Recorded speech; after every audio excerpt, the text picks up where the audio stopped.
Welcome. I'm Lee Graham, Executive Director of the National Celiac Association, founded in 1993. I'm excited to introduce today's moderator, Amelia Darian. Dr. Darian received her MD in 2011 from the Université de Montréal and completed her internal medicine residency and then her adult GI fellowship, combined with the clinician scientist program in 2017. She is a fellow of the Royal College of Physicians of Canada in internal medicine, adult gastroenterology, and clinical scientist. She completed a master's degree in experimental medicine with a focus on immunology, working on Crohn's disease in 2018, and moved to Boston to study celiac disease with Dr. Kieran Kelly and the Celiac Research Program at the Harvard Medical School.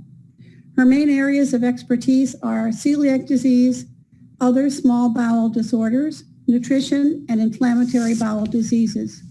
She is now working as a clinician scientist at the Celiac Center at Beth Israel Deaconess Medical Center and as an instructor in medicine at Harvard Medical School. Welcome, Dr. Darian.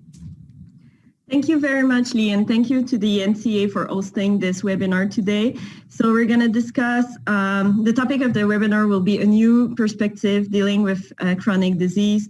We know that there is a huge burden coming with celiac disease for children, adults affected by the disease, and also parents of children and family members of people with celiac disease. And those challenges can change from the time of the diagnosis to the year down the road living with the disease, since it's a chronic, lifelong disorder.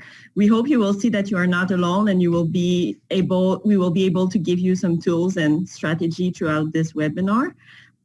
We would like to kick off first with some polling questions to get to know you better, but also please be assured that it will all be confidential.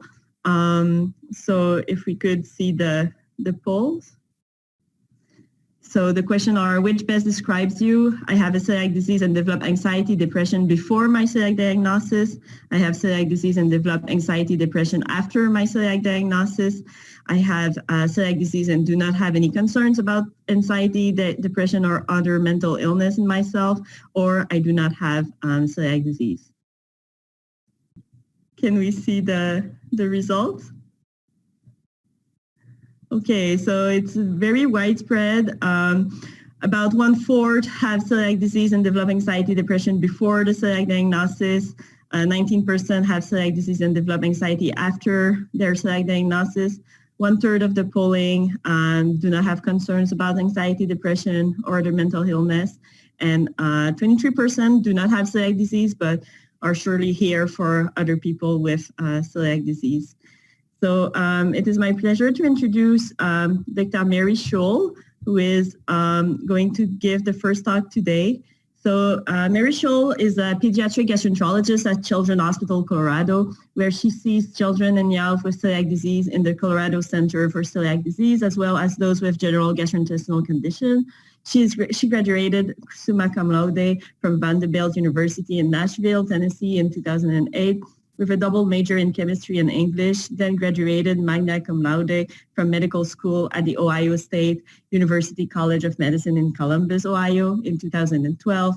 She completed her pediatrics residency at Mott Children's Hospital, University of Michigan in Ann Arbor, Michigan in 2015, then moved back to Columbus, Ohio, where she did her pediatric gastroenterology fellowship at Nationwide Children's Hospital through 2018. Her main research and fellowship focus on the cognitive and psychosocial effects of celiac disease on children, both when newly diagnosed and after following the gluten-free diet. She spent a month in 2017 with the celiac disease program at MGH in Boston with Dr. Alessio Fasano and Dr. Maureen Leonard. Since moving to Denver, Colorado to work at Children's Hospital, Colorado in 2018, Dr. Shull has continued her research in health-related quality of life in pediatric celiac disease patients, ways to monitor adherence to the gluten-free diet, and how to best provide multidisciplinary care and follow-up for celiac disease patients. Dr. Shull was diagnosed with celiac disease herself almost 18 years ago, so she understands many of these challenges personally. She lives in Denver, Colorado, with her husband and her 2 sons, one 10-month-old and 2.5 years old, where they enjoy biking, hiking, spending time outside as much as possible, and now especially in the snow. So thank you very much, Dr. Shull. And your talk is Psychiatric, Comorbidities, and Quality of Life in Celiac Disease. Thank you so much, and thank you all for having me and for bringing this really important topic into your presentations. Let me just share my screen here. Okay, so this is a really, really important topic, looking at the psychiatric comorbidities as well as quality of life in both our pediatric and adult patients who have celiac disease. And it's a big topic, so I'm going to go kind of quickly over a lot of area. We could talk for hours about this topic, I think. I won't, don't worry. I was a consultant for this company which does transnasal endoscopy. That's not related to this talk. And really what I want to talk about is what we know and where we have gaps in our knowledge about mental health conditions as well as celiac disease. And then how does celiac disease and being on the gluten-free diet affect quality of life? And then what are the psychosocial effects of celiac disease and being on the gluten-free diet for our patients? So as I think most of us know, celiac disease is an autoimmune disease which affects the small intestines, or specifically the villi of the small intestines, which are blunted and atrophy. It is relatively common in terms of chronic diseases, affecting 1 to 3% of the population worldwide. And right now, not always, but right now, the only treatment is a strict lifelong gluten-free diet. And we'll talk more about some of the challenges with that coming up. So when most of us think about celiac disease, we often think about the GI or gastrointestinal symptoms of celiac disease. You can have abdominal pain, poor growth, diarrhea, constipation, weight loss. But really there are a lot of non-GI manifestations that can really affect any organ system of your body.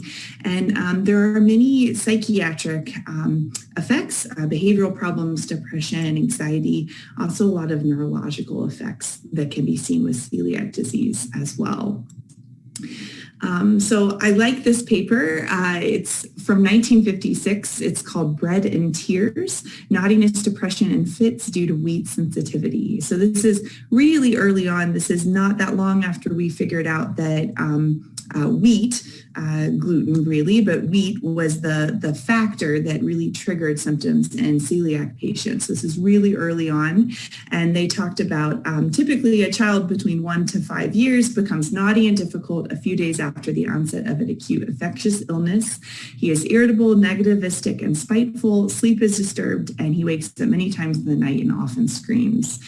So I think any of us who have diagnosed a toddler or a young child with celiac disease, this is, I think, really resonates. And we saw a lot of kids who became this kind of difficult, naughty, irritable, and then they saw a similar syndrome in adults: headache, insomnia, depression syndrome. So I think this is something that even very early on in the infancy of figuring out what celiac disease is, clinicians were seeing these effects, and that they're really, really common. But unfortunately, our research into this was really delayed, and it's a complex topic that there's a lot more research that needs to be done. So I wanted to give a good overview of what are the psychiatric comorbidities in our kids and adults who have celiac disease. And this is a review article from 2018 that really looked at all the literature that's out there. And when they looked at relevant articles, there were 47 total. 11 were only looking at children, 28 were only looking at adults, and then 8 were looking at both. And this is all gluten-related disorders, not just celiac disease. So we'll break it down a little bit more here. So looking at the studies of children who have celiac disease, since I am a pediatric gastroenterologist, all the studies were from either Europe or from Turkey. There aren't any American studies, unfortunately. They're mostly cross-sectional, where we kind of try and look at the population of kids with celiac disease and see how many have each condition, although there are a couple Scandinavian large population-based cohort studies we'll look at too. There were only 15 studies, and these, as you can see, 40 years after that first article that I showed you is when these articles first started being published, so very delayed. And unfortunately, most of the research has been done really on anxiety and depression in kids with celiac disease. Very little has been done on schizophrenia, psychotic disorders, or ADHD, although we know that we see a lot of kids with celiac disease who have concentration problems and ADHD-like symptoms. And I could summarize all of this by really saying the results are conflicting, but to show you more of what I mean by this, I know this is small font, but this is looking at the 7 different studies that look at bipolar disease, depression, anxiety, specifically in kids with celiac disease. So these are the only studies that they are. Something I want to point out is that most of these patients, if you look in the third column about sample size, most of these studies only have between 25 and 50 participants who have celiac disease, so very small samples. There are a couple. This one here, Ludvigsson, is a large, almost 14,000 patients. These are those large Scandinavian cohort studies I had mentioned. And so I want to go through each of these and just look at a very bird's eye view of the results so you can see what I mean about the conflicting results. So in the first study, we see that our children with celiac disease have a higher prevalence of depression throughout their lives compared to healthy controls. So 31% of the celiacs versus 7% of the controls.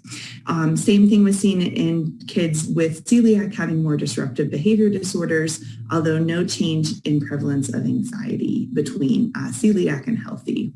Next study was really looking specifically at depression, and they actually found no difference at all between celiac patients, pediatric celiac patients, and healthy controls in rates of depression.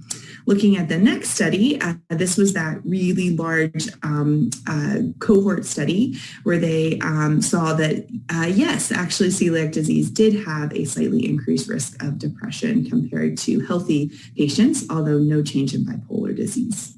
Next study was looking at celiac disease versus healthy controls, looking at both depressive and anxiety symptoms, and there was no difference between the two groups. Next study, same thing, no difference between anxiety and depression symptoms between the celiac and healthy groups. The next study was looking at diagnosis, no change between the two groups. And then this final study was an interesting one because it was, they screened children who were not known to have celiac disease to see if they had celiac antibodies. And before they told the parents if the kids had celiac antibodies or not, they asked them about symptoms. And in the 3.5-year-old children, the mothers who were unaware that the kids were positive for celiac antibodies did report more anxious and depressive symptoms, aggressive behaviors, externalizing or acting out behaviors compared to the groups that didn't have the antibodies or the groups that knew that the kids had the antibodies. However, the same difference wasn't seen in the kids who were 4.5 years old when they developed the antibodies, so kind of confusing. So if we look at all of this, some studies showed no difference, some studies showed a big difference. It's a little bit confusing. And then I wanted to also specifically highlight eating disorders because the treatment of celiac disease is food. It's the gluten-free diet and it's a restrictive diet. And so if we're restricting some things, there's some concern that that could lead to some more disordered behaviors around food. So there's only 2 studies that have been done. This first one is done in Austria, and it was looking at female teenagers with celiac disease. And they did find that there was a higher risk of disordered eating in our celiac patients compared to healthy control. About 16% of the girls with celiac disease had disordered eating at some point. And they found that this tended to happen more in the older teenagers, those who were poorly compliant with the gluten-free diet, those who had a higher BMI, and those who also had depression in addition to celiac disease. The second study was from Spain, and that was looking at teenagers, both boys and girls this time, with celiac disease and healthy controls. And they had multiple different screening tests to look at the way that these kids thought about eating and their body image. And they found that the patients with celiac disease scored higher on all of these different questionnaires. However, none of the results were statistically significant. So a trend towards more eating disorders in our kids with celiac disease, but not significant results here. And then going to the adult population, there's more studies, 32 studies, and these started a little bit earlier, 1982, so 15 years before we started doing any of the pediatric research. Most of these also are from Europe, although one study included some American patients in addition to multiple international sites. And then all but two of these studies did show a higher prevalence of depression in our celiac patients when you compare them to the general population. However, how much of an effect this is was really variable. So the prevalence of depression in the celiac patients varied in the different studies from 14% up to almost 70% of celiac patients having depression. So very, very wide range. One meta-analysis where they were really looking at all the research that is out there and analyzing it showed that the celiac patients had more depression than healthy patients, but if you looked at other chronic illnesses, that celiac disease was more similar to those. Some studies in the adults with celiac disease showed that those who had more severe GI symptoms tended to have worse depressive symptoms and worse quality of life compared to healthy people. And then another meta-analysis showed that there is a moderate association between poor adherence, not really strictly following the gluten-free diet, and more depressive symptoms. However, there were two longitudinal studies that showed even if you are strictly following the gluten-free diet, they followed them long-term, that's what longitudinal means, there was no improvement in these depressive symptoms despite starting the gluten-free diet. So to summarize all that, there probably are some neuropsychiatric changes, especially with depression and some anxiety. We have better research, especially better research in adults, although unfortunately the current literature is still pretty sparse and can sometimes contradict itself. So why are there neuropsychiatric changes? If the effects we know of celiac disease are in the small intestines and the villi, why is this the case? And it's unknown, but there are a lot of different hypotheses, which I'll share with you. So one is that vitamin deficiencies could play a role, and there's a lot of different vitamins that have been hypothesized to potentially contribute. So maybe the malabsorption from your small intestines could cause the neuropsychiatric changes. There's some thoughts that maybe the B vitamins could lead to hyperhomocysteemia. This could go to the blood-brain barrier, which usually protects your brain from seeing these kind of things. There's a hypothesis that there are certain gliadorphins, so that could cross the intestinal barrier and then go further to the brain and cross the blood-brain barrier. Are the immune cells that get activated by gluten migrate to the brain and cause changes? Or this interesting study looked at the cerebral or brain blood flow patterns in patients who were newly diagnosed with celiac disease before they started gluten-free diet, patients who had been on a gluten-free diet over a year, and healthy controls. And they found that there were changes in the blood flow to the brain of the undiagnosed, untreated celiac patients that tended to go away after at least a year on the gluten-free diet and that weren't seen at all in the healthy patients. So does this have something to do with it? So we don't know. A lot more research needs to be done. As we all know, right now, the only current treatment of celiac disease is a strict lifelong gluten-free diet. And also, as we all know, that's hard. So there are hidden sources of gluten. You really have to be constantly vigilant reading labels. You need to be planning ahead with going to restaurants or traveling or going to school. And it's expensive. It's, you have to find the foods, which can be hard, and you have to pay the often at least 2 or 3 times higher price for gluten-free foods. So we teach people to be really strict and to worry about cross-contamination, and even one crumb of gluten can cause problems in someone with celiac disease. So we like it when our patients are adherent to the gluten-free diet, but can you be too adherent? This was a cross-sectional prospective study looking at patients who had celiac disease, both teenagers and adults, who had had celiac at least a year and been on the gluten-free diet at least a year. And this was a population who had been diagnosed with celiac for a long time, so average of 12 years since diagnosis for adults and 6 years for the teens. And they looked at how vigilant they were about the diet, what is their gluten-free diet knowledge, and they also looked at their quality of life.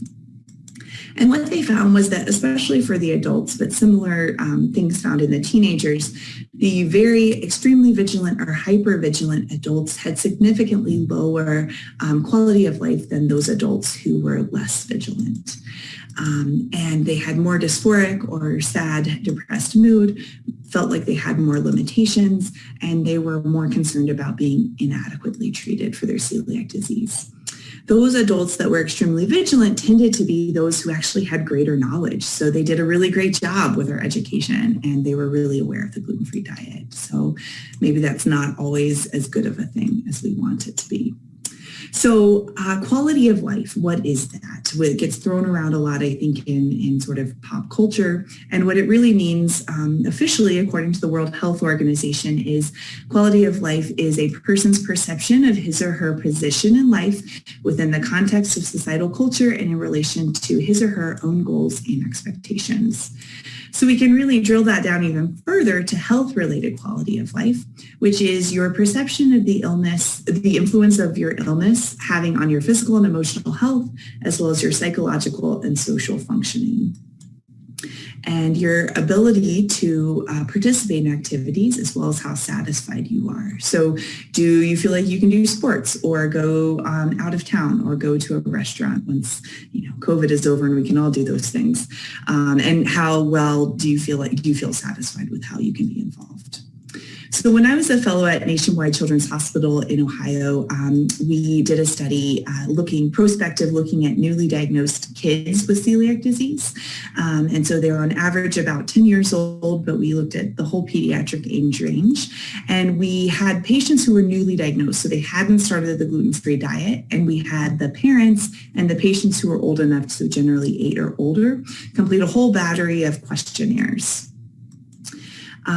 And we did not recruit any kids without celiac disease because there are some large studies that have groups of kids. So this one has about 10,000 healthy kids who completed the same PEDS-QL, health-related quality of life questionnaire. So we're able to compare our group of celiac patients to this large group of published healthy controls. There also are published data about kids who have non-celiac GI conditions, so irritable bowel syndrome, functional abdominal pain, or other organic GI problems, and we are able to compare their scores on the PEDS-QL, which is the Health-Related Quality of Life Index, to our celiac patients. And what we really found here, so our celiac patients are in red bars on the left here. The healthy patients are the orange bars in the middle, and then the blue bars on the right are non-celiac GI condition patients. So just looking at this visually, the red bars and blue bars tend to be very similar. So our celiac patients and our kids who have other GI problems besides celiac disease tend to have very similar health-related quality of life. And if you compare those to the orange bars in the middle, which are our healthy patients, the celiac patients and the other GI condition patients tended to have lower health-related quality of life. The one on the left is the total score. The PEDS-QL also is broken down into physical health, psychosocial health, emotional functioning, social functioning, and school functioning. And all of these were lower for the celiacs except for the social functioning, interestingly, which was similar. There's also some published cutoff scores where you can look at, what does this mean? Are these small changes that don't really clinically make a difference, or are these total scores and these sub-scores being low, or is this something that clinically is really relevant? And when you look at our celiac disease patients who are newly diagnosed, the ones who had clinically significant scores were very high numbers. So about 63% had significant low physical health. Makes sense. At diagnosis, they have a lot of physical symptoms. About 55% had low emotional functioning. 44% had low school functioning. 44% low social, 55% low school functioning, and then 49% had clinically significant total low scores. So this is a big problem. It's something we need to think about at diagnosis, and we need to give resources to help our patients. Now I'm at Children's Hospital Colorado, and we are continuing some of the similar research. This was another study that instead of looking at diagnosis, we're looking at patients who've been diagnosed with celiac disease and doing the same PHQ-L, that health-related quality of life screening questionnaire for the parents, and then also the children who are 8 and older, so old enough. We are again comparing them to large samples of healthy kids and large samples of kids who have other GI conditions so that we're able to compare our celiac patients to those groups. We recruited almost 250 groups of both parents and kids. They were around the same age, about 10 years old, but remember, these had all been previously diagnosed with celiac and had been on a gluten-free diet for an average of about 2 years, although we had a wide range, as you can see on the pie chart. And we did that same health-related quality of life survey, the PHQ-L, both the adult parent report as well as the self-report for the older kids. But in this one, we also added the PHQ-L Family Impact Module, or the FIM, which is something that the parents self-report. This is specifically looking at the parents' quality of life and also the whole family's overall functioning and relationships. And what we found was pretty similar to what we had found in my earlier study at Nationwide. The patient self-report is on the left and the parent report is on the right.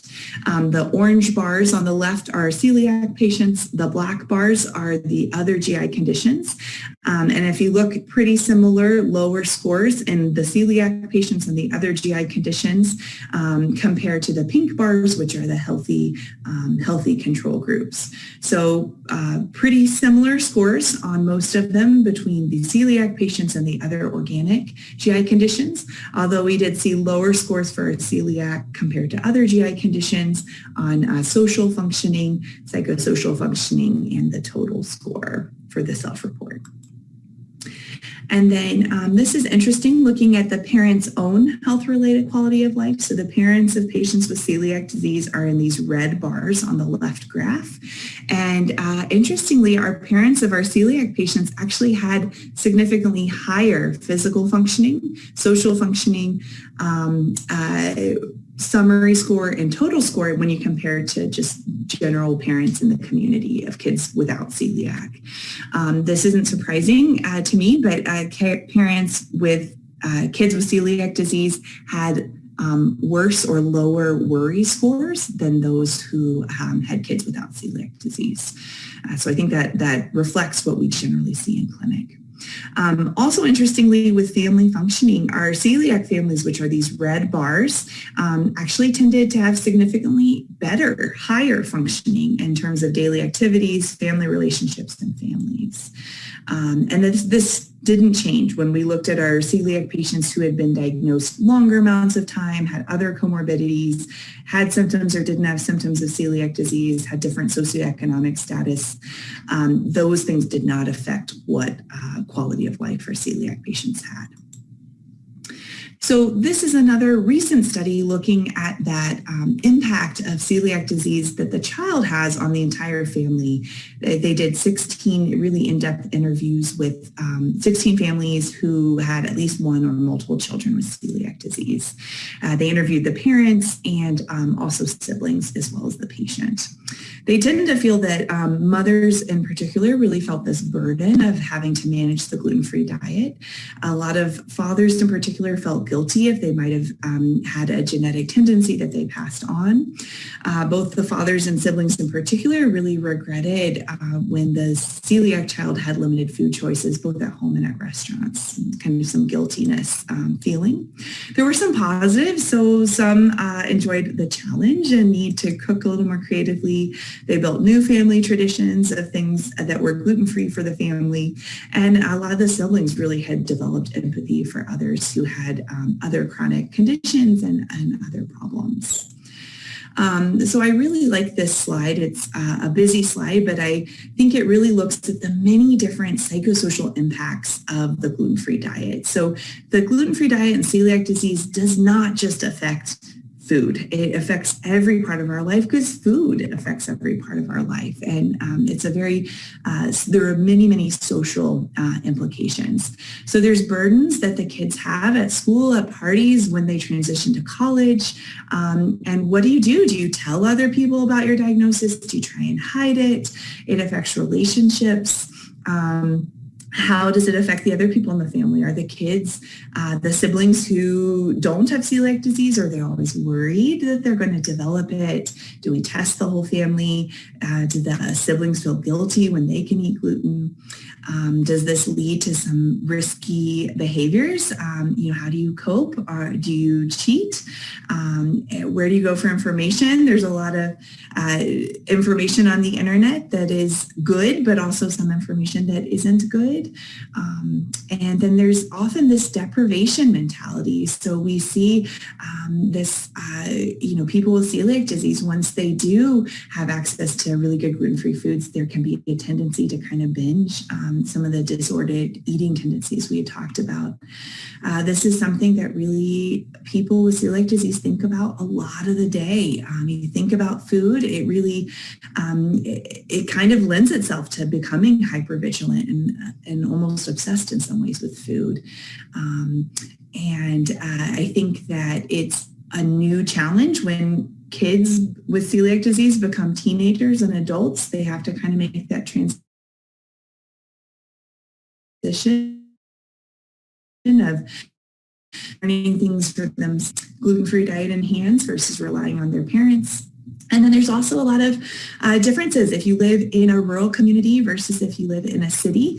There's a big change in the availability of gluten-free foods, a big change also, I think, in people's awareness of celiac disease.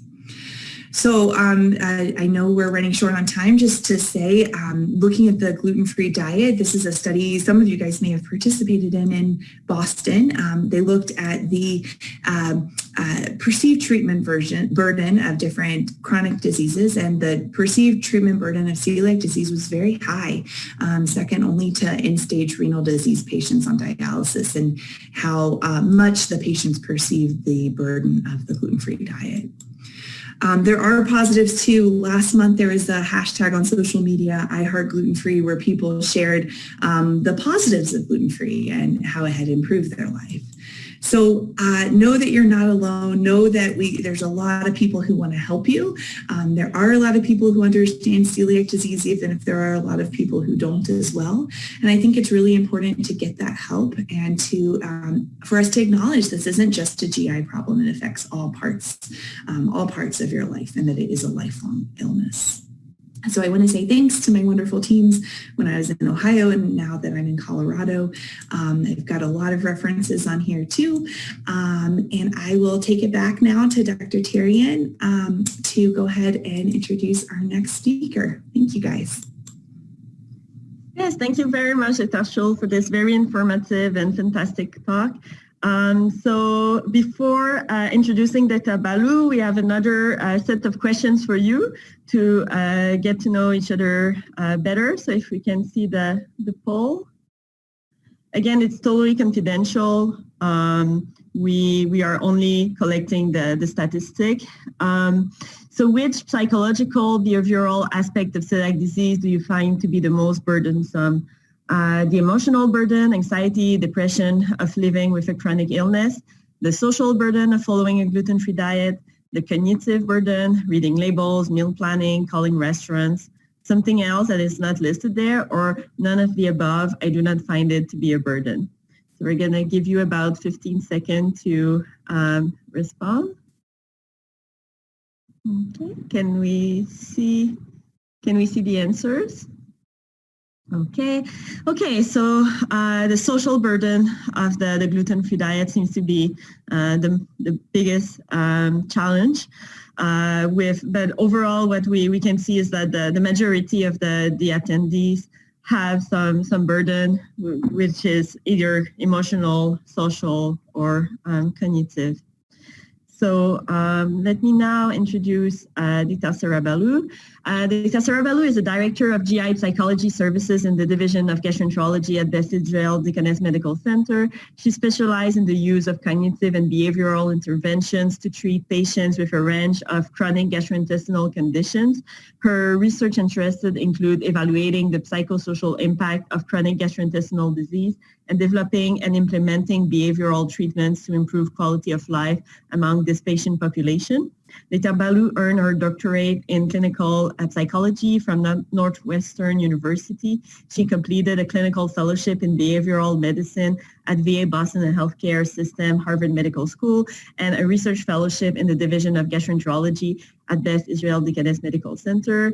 And she's a very appreciated colleague of ours. So Sarah, if you can start sharing your screen. The title of your talk is Mental Health and Celiac Disease.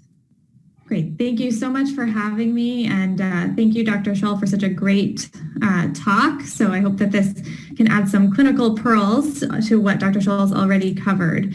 I'm always happy to be invited to talk about mental health and digestive disorders, especially celiac disease. So I have no disclosures to report, and what I'd like to use our time for today is to provide a brief introduction to GI psychology, and then I'd like to really focus on how GI psychology treatment is applied to celiac disease, with a brief introduction and overview to cognitive behavioral therapy, which is probably the most commonly used therapy with patients with celiac. And I'd like to also discuss the relationship between celiac and irritable bowel syndrome. And we'll end with a diaphragmatic breathing exercise to give you all a little taste of one of the most common things that we use in cognitive behavioral therapy. So I'm sure that many of you here have never heard of a psychologist who specializes specifically in the treatment of patients with chronic digestive disorders. And that's because this is a fairly new field of clinicians who are training and focusing specifically in the treatment of chronic digestive conditions. And so the good news is it's a growing field. More and more gastroenterology departments are bringing on psychologists, but it's definitely something that is not super common just yet. So GI psychology is usually run by doctoral level psychologists, but more and more we're seeing social workers who are specializing in this area. And we have advanced training beyond traditional psychotherapy skills. So we've specifically trained to work with patients with chronic GI conditions and to conceptualize patients within a biopsychosocial model of illness. So this means that we're trained to understand the medical condition that you have, and then also consider kind of the whole person, thinking about what's going on psychologically, what's going on socially, and how do each of these pieces interact with each other to create health or problems with health. We typically work in medical settings and within multidisciplinary teams. So I think GI psychologists probably work best when they're able to collaborate directly with physicians, nutritionists, and other members of your medical team, but they can also work in private practice sometimes.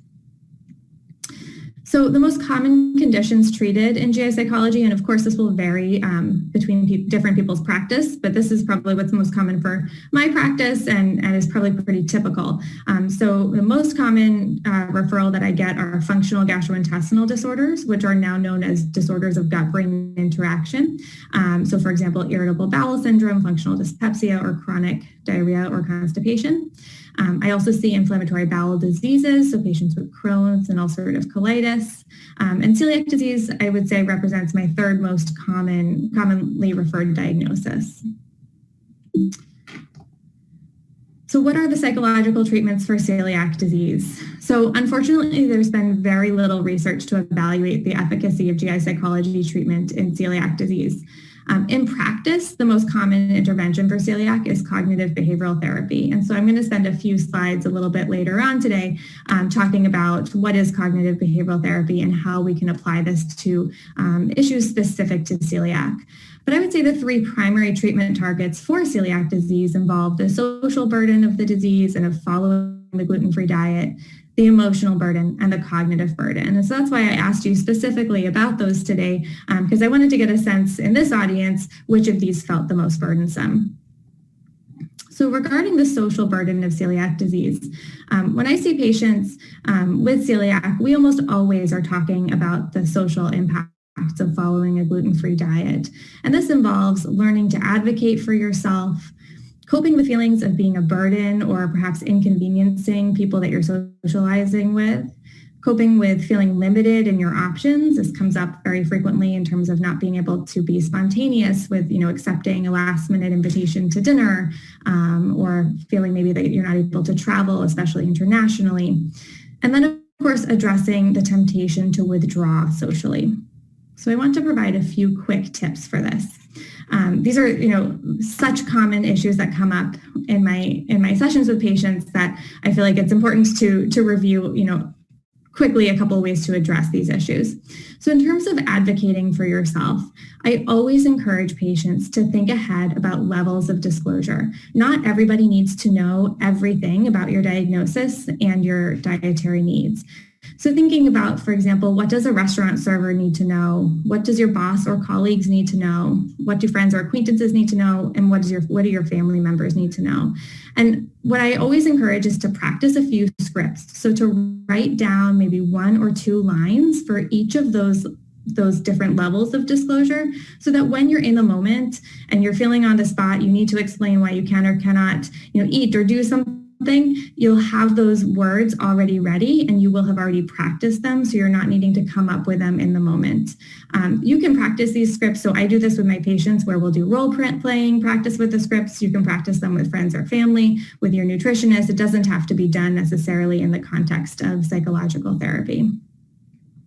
In terms of coping with feelings of being a burden, I always recommend that you discuss this openly with people that you trust. So think of somebody that you love and trust and ask them directly if this thought is true. So for example, ask them, do you feel inconvenienced by my dietary needs or by me needing to follow a gluten-free diet?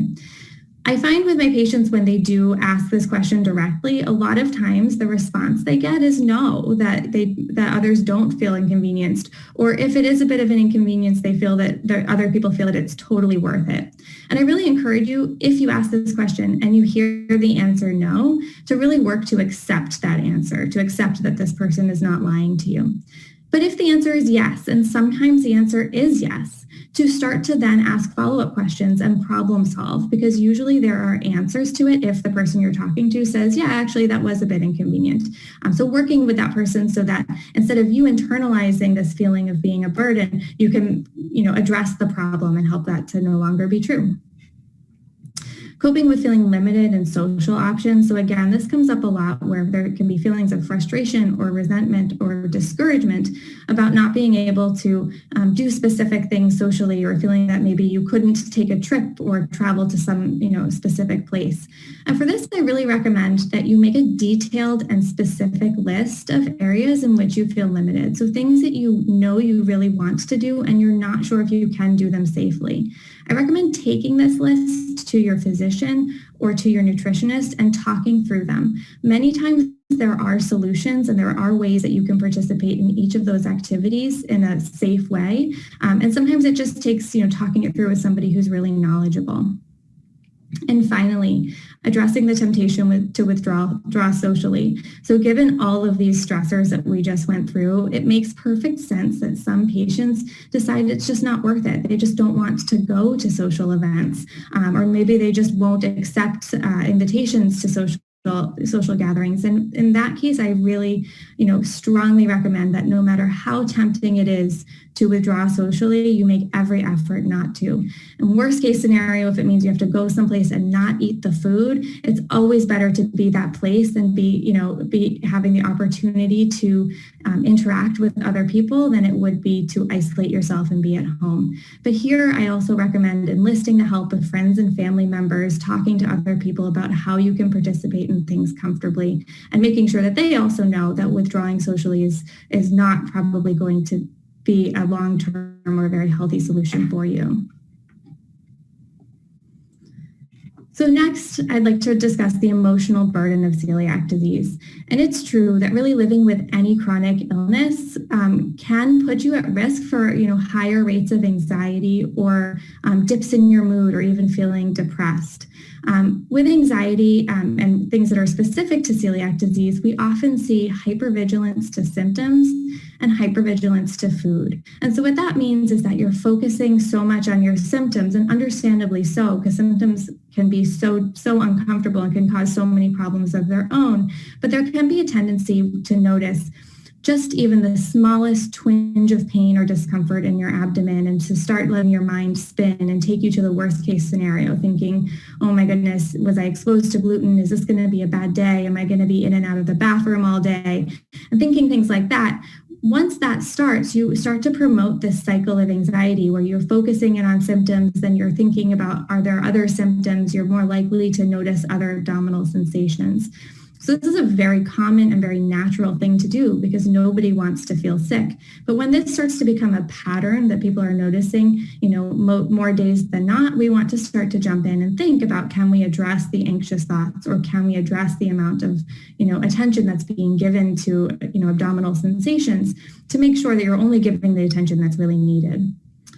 Similarly, and Dr. Shull really touched on this nicely, that hypervigilance to food. So your doctors and your nutritionists are telling you that you have to be so careful about what's in your food. And so your treatment and part of you taking care of yourself and your health is to know what the ingredients are in the food that you're eating. So that's a really important part of staying healthy. But it's also possible to be so focused on that it's no longer helpful, and it actually becomes a problem in itself. And so really, working with a psychologist can help you, and I would recommend the psychologist works closely with your nutritionist in this case, can help you to really find that balance where you're, aware enough and careful enough and thinking enough about what's in your food, but that you're kind of pulling it back from having that anxiety about food becoming a problem of its own. And in terms of depression and low mood, we see often with people with chronic illness, and especially chronic digestive conditions, a feeling of being different from others, or stigma about their symptoms, stigma about needing to follow a diet. And so here, a psychologist can really help you as well. So the good news here is that you really don't need a psychologist who's trained in the treatment of chronic digestive conditions to help with feelings of anxiety or depression. It's nice to see a psychologist who knows, the basics of celiac, but it's not necessary to have a psychologist that knows those things in order to benefit from their treatment. So if any of this resonates with you and you feel like you could use a little bit of help with anxiety or depression, I highly recommend that you search for a provider on psychologytoday.com. It's a free resource, and it's a great way to locate somebody near you who can treat what you're needing treated and who accepts your insurance. In the meantime, before you get set up to see somebody, I recommend that you work on practicing self-compassion. And what I really mean by this is thinking about, how would you treat a friend if they were in the same situation as you? What would you tell a friend? How would you take care of a friend who is dealing with anxiety or depression about their health? And then work on turning that inward and treating yourself with that same love and care. You can also use journaling to help you understand your emotions and to understand, have a better grasp on the thoughts, beliefs, or fears that might be behind those emotions. And you might also consider meditation or a yoga practice. There's so many wonderful apps available these days for meditation, some free, some have a monthly fee. And so it's really easy right now to start a meditation practice without ever leaving the comfort of your own home. And it can really help, especially with anxiety and low mood.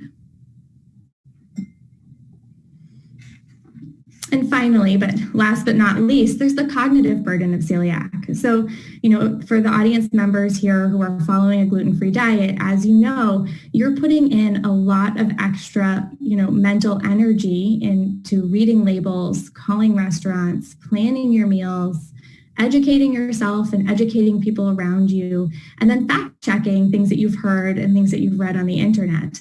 And your peers who aren't following a gluten-free diet or a special diet are not needing to put in this mental energy. So this can be a bit draining, and this also can lead to feelings of frustration, resentment, or discouragement. So here, I also really recommend that you practice or take a mindful approach and be really intentional about the amount of time that you're spending reading online, searching for recipes, and doing other research. We want to be so informed about how to take care of ourselves, but if being so informed and, spending the time to get informed is taking away from other aspects of our life, we really need to take time to think about how much time we're devoting to this. So if you're still adjusting to the gluten-free diet, this can be especially taxing. So I would really recommend that you set prescribed amounts of times for doing this research. So saying to yourself, for example, I will spend 20 minutes a day searching for new recipes, or I'll spend 20 minutes a day, reading information about gluten-free diet and celiac. But then after that, I'm going to turn it off and I'll wait until the next day to do more research. That way you can feel like you have some control over it, and the amount of time being spent, learning and researching is not taking over your life. I also here recommend that you enlist help from friends and family members. People really enjoy being helpful. So even if you delegate this task out, asking everybody to, go online and find one recipe that's gluten-free that looks easy and delicious, that can help you too, to not feel like you have to take this all on your own. And lastly, know that this gets easier with time. It doesn't always get to a place where it feels totally easy, but from the point where you are adjusting to a gluten-free diet to, once you feel that you have some comfort with it, there's a learning curve, and it is easier by the time you've adjusted. And so I just want to also say, I've approached each of those things as separate stressors, but the truth is they're all related. And so if you are feeling an emotional burden of the disease, or if you're feeling overwhelmed with the mental energy you're needing to spend, it's probable that that's going to bleed into the other areas. And so, the good news is we can go after whatever is the one that's bothering you the most, and then the other two will probably get a bit better too. But these are all kind of interacting with each other and influencing each other. So next, I would like to talk about the brain-gut axis and overlap between celiac and other digestive conditions. And the reason that I wanted to talk about this is because there's been a ton of research about psychological therapies and interventions for conditions that are associated with dysfunction in the brain-gut connection. And we know that there is some overlap between celiac and conditions such as irritable bowel syndrome. So for those of you who have not heard of the brain-gut connection, I'm going to kind of give you the quick introduction to it. So our brains and our guts are always communicating to each other. Our guts are telling our brains, I'm full, I'm hungry, something hurts, or everything feels good. And our brains are telling our guts, I'm happy, I'm nervous, we're safe, or we're in danger. And this communication is happening 24 hours a day in the background of everything that you do. If you can think of a time when you've had butterflies in your stomach, that's a perfect example of your brain communicating an emotion to your gut. And sometimes you feel it in your gut before you even really know that you were feeling the emotion otherwise. Usually that tells you that you're feeling anxious or apprehensive about something. And so sometimes when something disturbs the brain or the nervous system for an extended period of time, the brain can begin to receive signals from the gut that feel stronger than usual, and might also in turn start sending inappropriate signals that disturb intestinal functioning. So this is really kind of the key feature of disorders of gut-brain interaction, such as irritable bowel syndrome. What's interesting about disorders of gut-brain interaction is that psychological therapies for these conditions actually help to reduce the severity of the physical symptoms. They're not only targeting at improving quality of life or improving coping with the condition, they're actually targeting improving the symptoms themselves. So this is important to know for celiac because we know that there is an overlap between celiac and irritable bowel syndrome. So in one study, they found that at diagnosis, 2/3 of patients with celiac disease fulfilled criteria for a disorder of gut-brain interaction. 52% of those had irritable bowel syndrome. And 1 year later, after starting the gluten-free diet, only 8% of the patients with celiac still had celiac symptoms, but 47% continued to meet criteria for disorders of gut-brain interaction, 22% of those with IBS. So it's important to know that sometimes patients with celiac, and some of you may resonate with this, are following the gluten-free diet strictly. Their doctors are telling them everything's looking good, but still they're having chronic diarrhea or chronic abdominal pain. And so psychological therapy for these patients can really be helpful in terms of turning down the volume on those symptoms. So I'm going to show you cognitive behavioral therapy and kind of the background of the CBT theory. And I'm going to give you an example of how this would be used in celiac disease. And like I said in the beginning, there has not been very much research to evaluate the efficacy of CBT in treating celiac specifically, but there's been over 30 trials of cognitive behavioral therapy in irritable bowel syndrome, and the large majority of those have shown that it's highly effective in treating IBS. So we don't have a lot of data, although we know that it can, I know anecdotally from my clinic that it can be helpful in celiac, but we do have a ton of data in irritable bowel syndrome. So in the cognitive behavioral model, we basically break down any experience that a patient has into these 5 factors. So we think, what was the situation? What was the patient's thought, or were the patient's thoughts? What emotions did the patient feel? What were their behaviors or their responses to the thoughts, emotions, or situation? And what were their physical sensations? And anything that a patient brings to us that's bothering them, we will have them kind of go through and write down and break it down into these 5 specific areas. So for an example with celiac, we would say a patient is invited to dinner with coworkers. Their thoughts are, my dietary needs are going to burden others. Their emotions might be to feel nervous, anxious, self-conscious. And they have a range of different behaviors that they could choose from. So I'm sticking with the ones that would be ones we might want to change. But so they might decline the invitation. They might go to dinner but not eat. Or they might choose to go to dinner but not call any attention to their dietary needs and risk eating gluten. Of course, there are other options here too, but these are 3 examples of ones we might want to intervene on. The physical sensations that they might have in response to this situation would be to notice a racing heart, or maybe start to notice an increase in abdominal pain.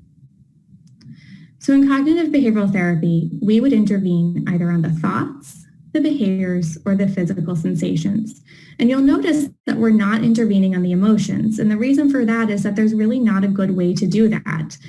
If I could tell a patient, don't feel nervous, don't feel anxious, or don't be self-conscious about that, and that worked, there really would not be a need for psychologists at all in the world. So emotions are not something that I can intervene on directly, but because thoughts, behaviors, and physical sensations are all associated with emotions, and they're all kind of interacting with our emotions, we can intervene on the way a patient is thinking about a situation.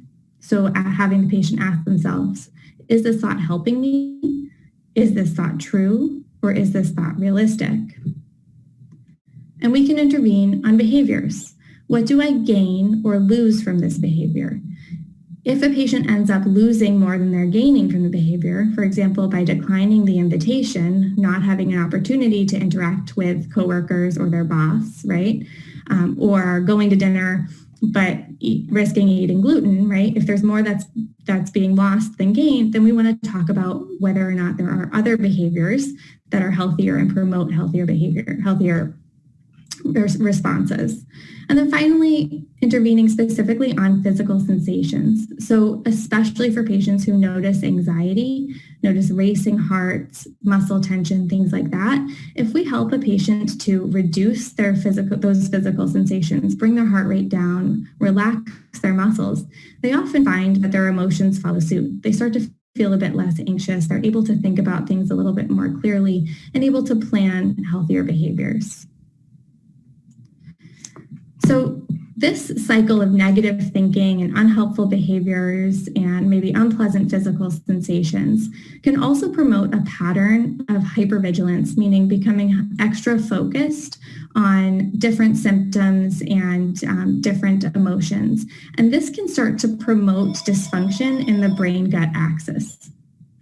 So we think about this overlap between celiac disease and irritable bowel syndrome. And here we can see that when these things start to go wrong and the thoughts start to be really unhelpful and the behaviors start to be unhelpful and the physical sensations are unpleasant, that we might see how this brain-gut connection could start to go into overdrive and maybe start to send faulty signals to each other. So one of the ways that we intervene on the physical sensations or help to promote physical relaxation is by using diaphragmatic breathing.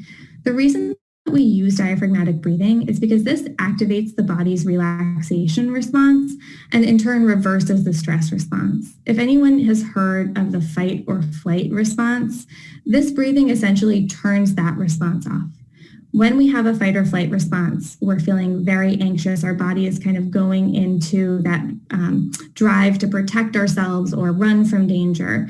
The only thing in all of the physiologic changes that happen during that response that we have control over is our breathing. And so if we're able to slow down our breathing, we can slow down our heart rate, we can relax our muscles, and we can start to kind of turn off all those other panic responses. So diaphragmatic breathing is something that I teach all of my patients. I teach especially my patients who have dysfunction in the brain-gut axis because I want to give them a tool to kind of turn off that physical anxiety response. But I also teach patients who are having symptoms of anxiety or worry about their health or managing their health, because this is a good way to just pull back and bring down some of those anxiety symptoms. There is some data that diaphragmatic breathing can help with bloating. And so I wanted to put this in here because we know that the gluten-free diet can be associated with increased abdominal distension and bloating. So there's one research study that has suggested that some patients who have bloating will contract their diaphragm when they have an increased pressure in their abdomen, which means their abdomen feels bloated, there's more gas than usual, and instead of having their diaphragm, which is the sheath of muscles underneath your rib cage, instead of the diaphragm moving up to accommodate that increase in pressure, the diaphragm actually pushes down and makes less room and creates more pressure. And so by learning diaphragmatic breathing, in which we're filling our lungs and releasing air in a way that moves our diaphragm up and down, we can actually promote healthier function of the diaphragm and create more room in our abdomen to accommodate that increased pressure.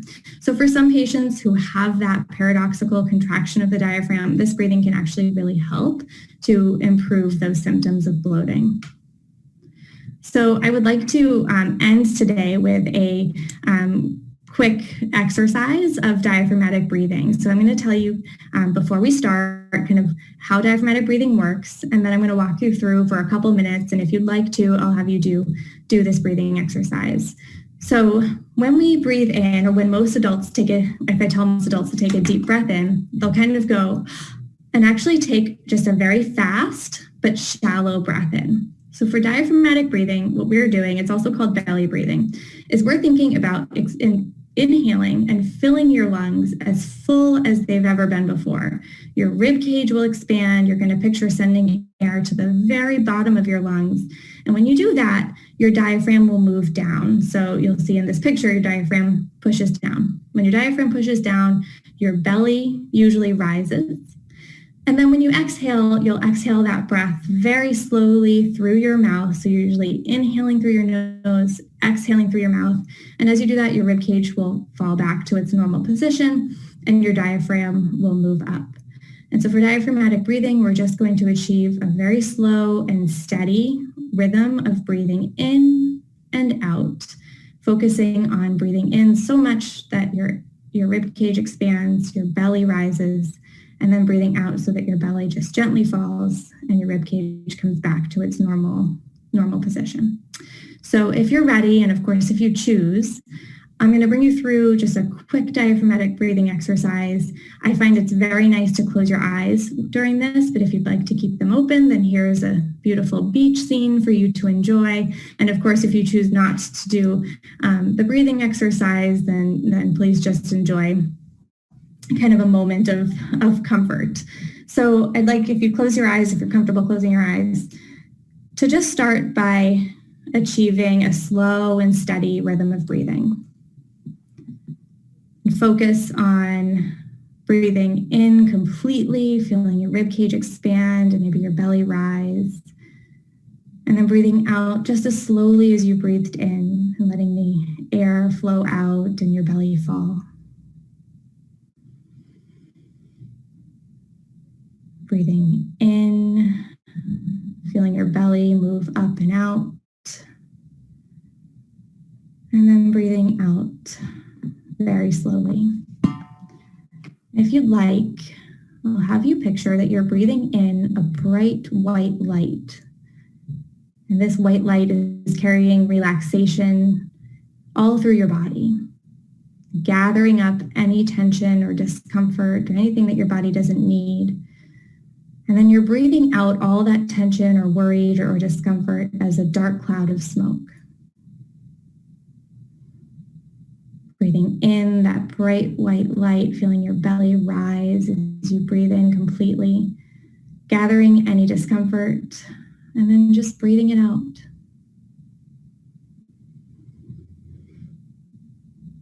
You might feel as you're doing this breathing that certain muscles are starting to relax, or that you notice that other muscles are holding more tension. And if you do notice that there are parts of your body that are holding tension, just breathe that bright white light directly into that part of your body and let it relax those muscles. If you do this breathing exercise for long enough, you might find that that dark cloud of smoke that you've been breathing out becomes lighter and lighter until eventually maybe even you're breathing in a bright white light and you're breathing out that bright white light. But for now, I'll have you take 2 more deep breaths in and out. And when you're done, you can open your eyes and come back to your normal rhythm of breathing.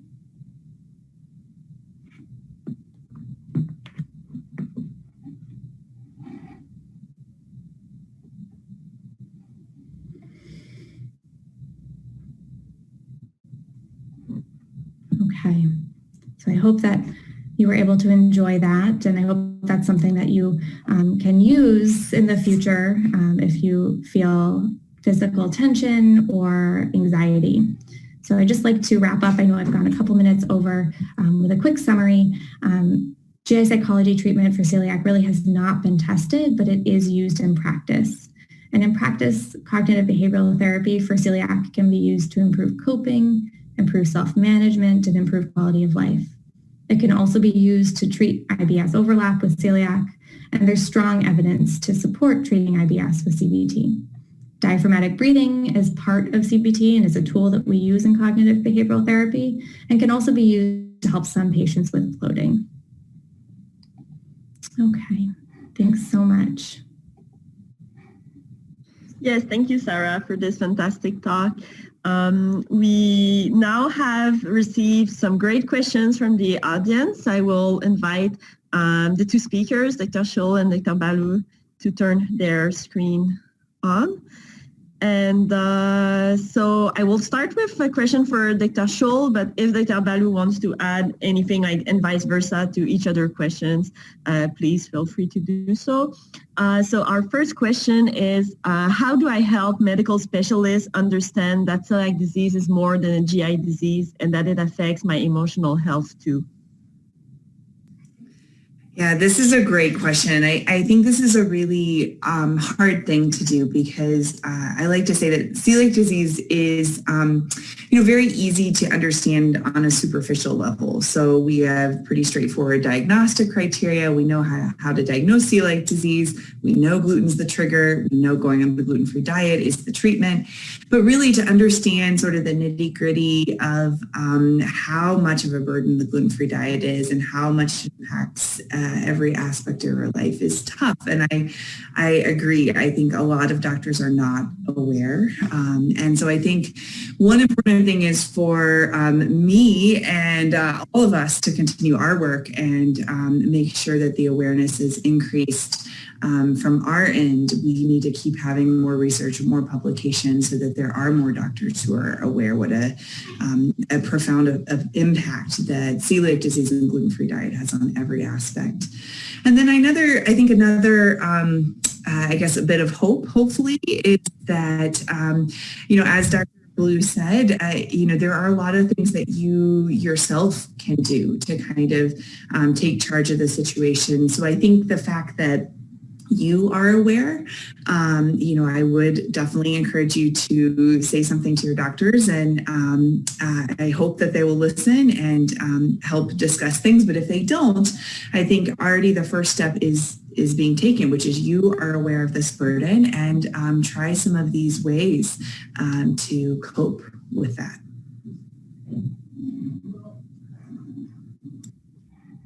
Yes, I agree.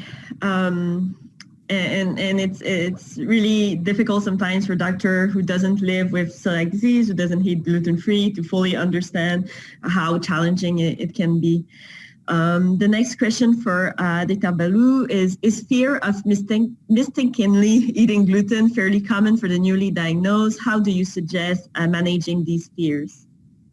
So I find that it is incredibly common, and it's really, this fine line between you really have to be so vigilant of what you're eating, and then you don't want to be so overwhelmed with fear that you're not able to function in your day-to-day life. And so yes, to provide a little bit of reassurance, it's incredibly common. I think the best thing to do for that is to find a nutritionist that really understands a gluten-free diet and that can work closely with you to help you to understand, when can you feel really, really, really safe, and when do you need to bring in a little bit of that fear. Sometimes that fear or a little bit of anxiety is what keeps us safe, right? It's what keeps us motivated to stay on the gluten-free diet. And so, we don't want to cut out all worry or fear about it. But I think really working closely, with a nutritionist so that you can start to develop a comfort and trust yourself to know the risk. And I think there's a huge benefit in knowing other people who have celiac disease and who are following the gluten-free diet. So support groups, if you have someone in the family or a friend, it's really sad. Many times still now that I'll talk with a teenager and you ask them, they've never met another person who follows the gluten-free diet. They really feel like they're the only one. And it's just not true. It's something that a lot of people are struggling with, and that gets easier the longer that you're dealing with it. Yes. Another question that is fairly common, especially sometimes when we finally find something that is gluten-free that we haven't eaten for a long time, is can you talk about strategies for coping with stress, especially stress eating, for instance, binging on gluten or unhealthy gluten-free products? Yeah, so I think this comes up a lot with that deprivation mentality that celiac patients really feel. And so as far as the problem of binging on gluten-free foods, I think really working on your mindfulness. So some of those techniques that Dr. Ballou mentioned, meditating, really thinking about what you're eating, not just as we all do sometimes, eating in front of the TV or eating really quick while you're working, because you're not really paying attention to what you're having and how much. And then I also think that giving yourself treats, giving yourself a gluten-free treat, a small one every day, might help you feel less deprived so that you don't have those big binge episodes. And then I think for the risk of binging on something that's gluten, I think it's hard. And it's really hard when you're in a situation where there aren't gluten-free options and you're starving.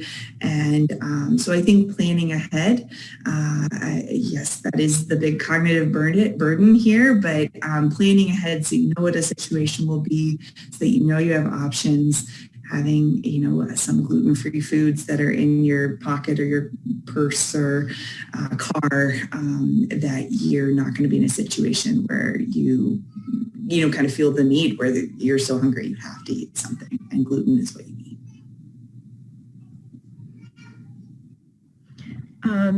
Just to combine a few questions, coming back at the first one we discussed about the relationship with the GI doctor with dealing with emotional health issues.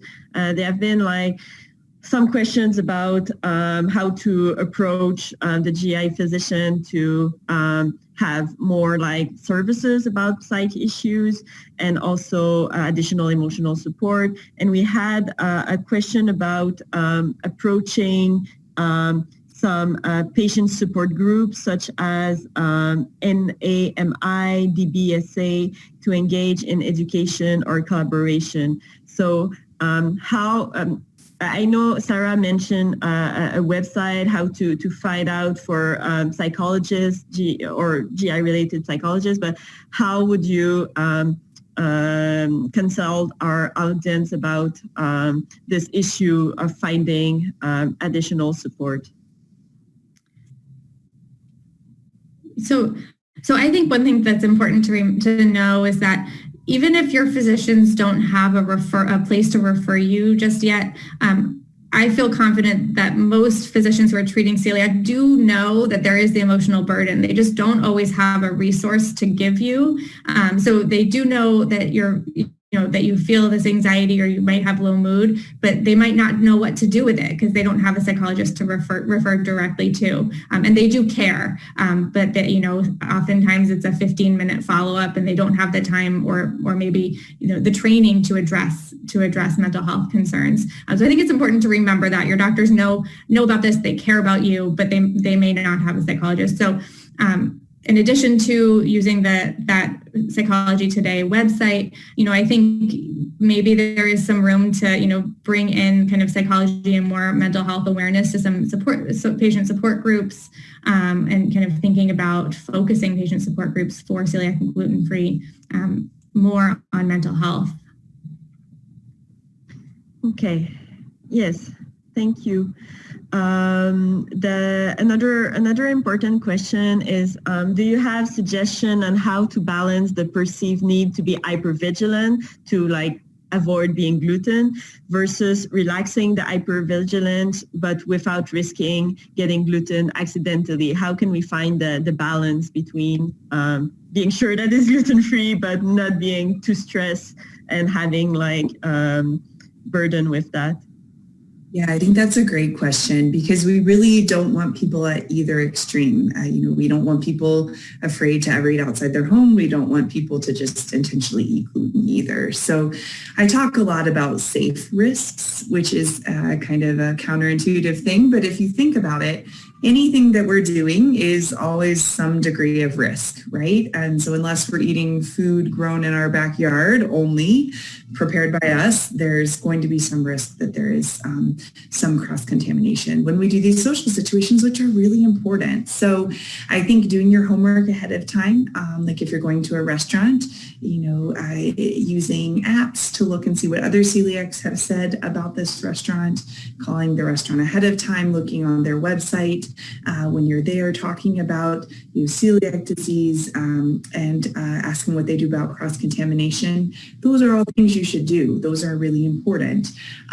then you can let it go, right? You don't need to be going to the back of the kitchen and watching what they're doing. And, you do the things you can do, and then you stop and you don't worry about it. And most of the time you're going to be fine and not get cross-contamination. And some of the times you probably are, but hopefully that's very rare. And I think we need to all kind of do things in as safe a way as possible, where we're kind of taking these safe, small risks that are really important things for us socially. But Mary, you mentioned calling ahead of time, restaurants, etc. Another question from the audience was, how do you advise families to cope with the loss of spontaneity they may have once they had in their life? For instance, like missing out on last minute trips, meals with friends, or let's say you're traveling and always not being able just to decide at the moment what to do. Yeah, I think that's really hard. And I think that it does require so much extra planning. And if you do the planning, I think that you can do anything. So I know I have personally done medical rotations in medical school and residency in Papua New Guinea and in Swaziland, for a month plus each time I lived there. And I did a lot of research ahead of time to make sure that, I would have a plan. But you're right, you lose sort of that spontaneity and that not worrying about things. So I think that there are some situations where you can be spontaneous, and meals should be planned and things like that. Big things, we should make sure you're not starving. But maybe, if you're on vacation to like a little beach town, there's probably some place that is going to have some ice cream that is gluten-free. And you could probably walk around the little town and find a place like that. So I think there's some ways that you could find it. Some of the gluten-free apps, like Find Me Gluten-Free, has a free version where you can say, what's near me in terms of gluten-free food. That can be a way to find restaurants sort of somewhat spontaneously. And these days, there's something that you can get at most places. And so I think that there's some ways to have a little degree of that, but it's hard. I think here too, there really is that learning curve. So if you decide from the beginning that you can't be spontaneous and you can't travel, then you won't learn how to be spontaneous. And so I would say put that work in ahead of time, or in the first few instances of this coming up, so that later when you feel like you have to be spontaneous, you know what's worked for you in the past. So it's worth kind of suffering through those first few spontaneous invitations rather than declining them, so that you can get to a place where you feel like they're easier for you to accept. Yes, and I would say, as Sarah said in her talk, it gets better. When I was diagnosed in the 80s, there was absolutely nothing gluten-free, nothing available, and now I have so many options. So I feel like years after years, options are getting more and more available. And to finish this webinar, one last question for Dr. Ballou. Where is the line of when to blame celiac for emotional concerns versus other causes? For example, depression, general unhappiness with life. How do you know what's the root of the problem? So for this, I would say it's actually much less important that we know what the root of the problem is, and much more important that you seek some help if you're feeling depressed or anxious. And once you find a psychologist that you have a nice relationship with, then you'll do sometimes really hard work to get to the root of what was causing the feelings of depression. Certainly, if you have celiac and you're feeling depressed, you want to make a call to your physician to make sure they work up your thyroid and make sure there's not a medical reason for you to feel depressed. But if everything comes back medically, not concerning, then I would say the cause of the depression, you'll get there in therapy, but the fact that you're feeling depressed, that's what we need to focus on. And we need to get you into therapy or starting on a medication so that you can work to feel better, because you don't have to feel depressed forever. Yes. So thank you to both of our speakers, Dr. Mary Shull, Dr. Sarah Ballou, for your participation. I want to wish everyone at National Celiac and our audience happy holiday season and New Year. Please check nationalceliac.org for the spring webinar schedule, and you can always email us with any additional feedback or questions.